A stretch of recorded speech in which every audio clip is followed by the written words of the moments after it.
Assalamualaikum warahmatullahi wabarakatuh. Alhamdulillahirrabbilalamin.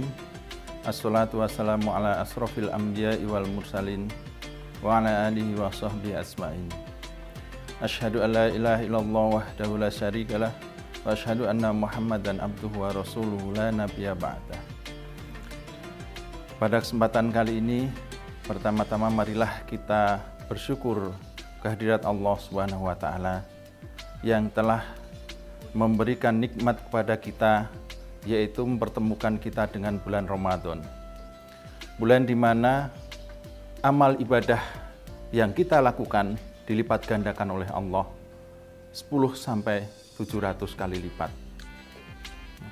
Bulan di mana kita harus berpikir mengenai akhirat kita. Jadi kita harus berhenti berbaper-baper masalah duniawi. Yang kita pikirkan adalah masalah akhirat. Karena dalam Al-Quran Allah berfirman, A'udzubillahi minasyaitonirrajim, wal akhiratu khairu abqa. Dan kehidupan di akhirat itu jauh lebih baik. Wal akhiratu khairu. Dan kehidupan di akhirat itu jauh lebih baik. Wa abqa. Dan ditegaskan lagi oleh Allah, dan lebih kekal. Maka bulan Ramadan ini adalah saat yang paling tepat ketika kita akan memulai untuk dapat berpikir mengenai masa depan kita. Masa depan di mana? Masa depan di akhirat yang lebih kekal. Karena ketika kita hidup di dunia, mungkin kita hanya hidup selama 60 tahun, mungkin kita hidup hanya 50 tahun, 40 tahun, bahkan ada yang masih belasan tahun sudah meninggal dunia. Oleh karena itu kita harus mempersiapkan bekal untuk menuju ke sana. Di bulan Ramadan ini adalah momentum yang sangat luar biasa, karena Allah Subhanahu wa taala melipat gandakan pahala yang kita lakukan. Para sahabat Nabi, orang-orang soleh sebelum kita, mereka mengutamakan kehidupan di akhirat. Utsman bin Affan contohnya, ketika dia mendengar bahwa orang miskin yang akan masuk surga terlebih dahulu sebelum orang-orang kaya, maka dia berusaha sekuat tenaga untuk dia menjadi miskin. Berbeda dengan orang-orang zaman sekarang yang selalu ingin tampak kaya, pamer kekayaan dan lain sebagainya. Utsman bin Affan, dia ingin jadi orang miskin. Kenapa? Karena dia ingin masuk surga pada waktu-waktu yang awal. Dia ingin masuk surga yang terbaik, sampai dia sedekahkan seluruh harta bendanya. Tetapi Allah mentakdirkan dia menjadi orang kaya. Ketika dia sedekahkan harta bendanya, maka Allah melipat gandakan. Setiap kali dia mensedekahkan harta bendanya, Allah melipat gandakan. Dan di contoh lain, janji Allah bahwa kehidupan di akhirat itu lebih baik terjadi pada sahabat yang bernama Zaid. Zaid ini adalah seorang pemuda yang miskin, tidak punya tempat tinggal. Dia tinggal di tempat yang namanya Sufah, yaitu di teras Masjid Madinah. Dia tinggal di situ sampai usia yang sudah cukup dewasa. Sahabat Zaid ini belum menikah. Kemudian Rasulullah bertanya, apakah kamu tidak ingin menikah? Tentunya sama seperti layaknya manusia yang lain, dia pun ingin menikah. Rasulullah membantu dia untuk melamarkan seorang wanita bernama Zulfah bin Sa'id. Wanita yang cantik, solehah, dan dari golongan yang terpandang. Karena mengetahui Rasulullah yang melamarkan untuk sahabatnya, maka wanita tadi pun menerima pinangan lelaki tadi, meskipun lelaki tadi bukan orang yang berada, bukan orang yang rupawan, tetapi orang yang dekat dengan Rasulullah. Karena ketaatan mereka, akhirnya mereka dijodohkan. Kemudian setelah lamarannya diterima, dia kembali lagi ke masjid. Karena dia tidak punya rumah, dia kembali ke masjid. Ditanya oleh Rasulullah, apakah kamu punya modal untuk menikah? saya tidak punya harta sama sekali. Kemudian para sahabat yang lain, mereka urunan untuk membantu membiayai pernikahan Zaid. Nah, setelah mendapatkan sedikit modal untuk pernikahan, Zaid pun pergi ke pasar, dan saat itu ada informasi yang sangat penting yang dia terima, yaitu tentang seruan untuk melawan orang-orang kafir, yang hari itu ternyata kota Madinah akan diserang oleh orang-orang kafir. Apa yang dia lakukan? Dia memilih akhirat.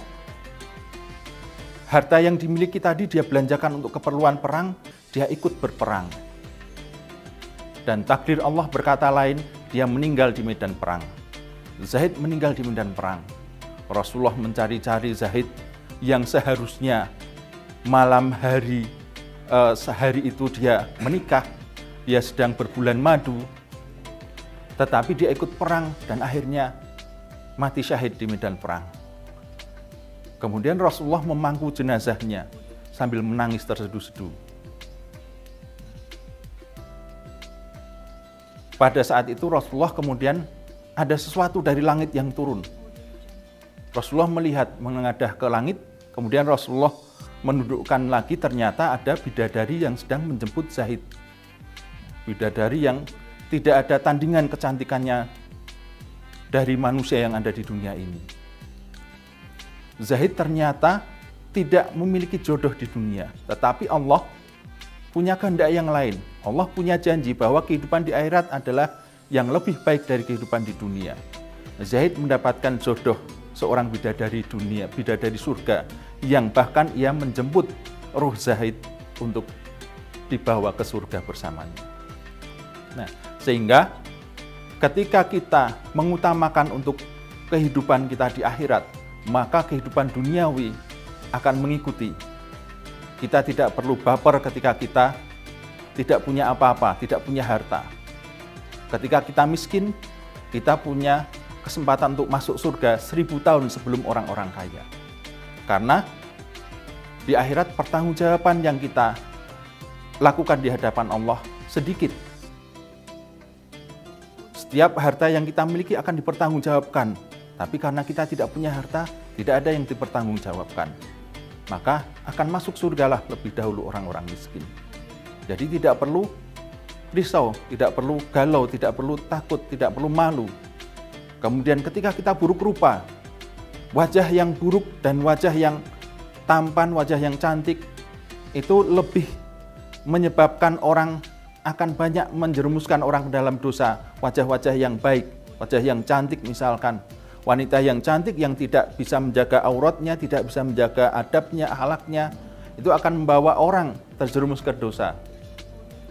Sehingga jangan risau, tidak perlu takut, tidak perlu malu ketika kita tidak sesempurna yang lain. Nah, di bulan Ramadan ini, marilah kita bersama-sama berusaha untuk memperbaiki diri. Pola pikir kita ubah, kita mempersiapkan bekal untuk kehidupan di akhirat. Sebagaimana yang dijelaskan dalam surat Al-A'la tadi, wal akhiratu khairu wa abqa, bahwa kehidupan di akhirat itu lebih baik dan lebih kekal. Maka kita harus mencari yang lebih baik dan lebih kekal. Kita pengen sekolah, kita cari yang lebih baik. Masa untuk kehidupan kita di akhirat kita tidak melakukan yang terbaik, padahal itu lebih kekal. Kita pengen cari pasangan hidup, kita cari yang terbaik. Nah, begitu juga dengan kehidupan kita di akhirat. Kita berusaha yang terbaik. Ibadah sekuat tenaga kita. Di bulan Ramadan ini suasananya sangat mendukung. Semua orang beribadah bersama-sama, semua orang berpuasa. Kita biasakan puasa di bulan Ramadan ini, kita bawa ke bulan-bulan di luar bulan Ramadan. Karena itu sangat istimewa. Kita biasakan sholat tarawih yang sudah kita lakukan tiap malam di bulan Ramadan, kita bawa di luar bulan Ramadan. Kita lanjutkan dengan sholat tahajud. Ketika di bulan Ramadan kita bisa bangun di sepertiga malam untuk makan sahur. Di bulan-bulan di luar bulan Ramadan kita bangun untuk melaksanakan sholat tahajud. melanjutkan kebiasaan-kebiasaan baik yang ada di bulan Ramadan. Insya Allah dengan seperti itu kita akan memperoleh ridho dari Allah Subhanahu wa Ta'ala, dan kita akan mendapatkan tempat yang terbaik yang dijanjikan oleh Allah di akhirat kelak.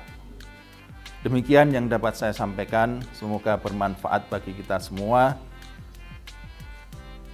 Saya akhiri, subhanakallahumma bihamdik, asyhadu alla ilaha illa anta, astaghfiruka wa atubu ilaik. Assalamualaikum warahmatullahi wabarakatuh.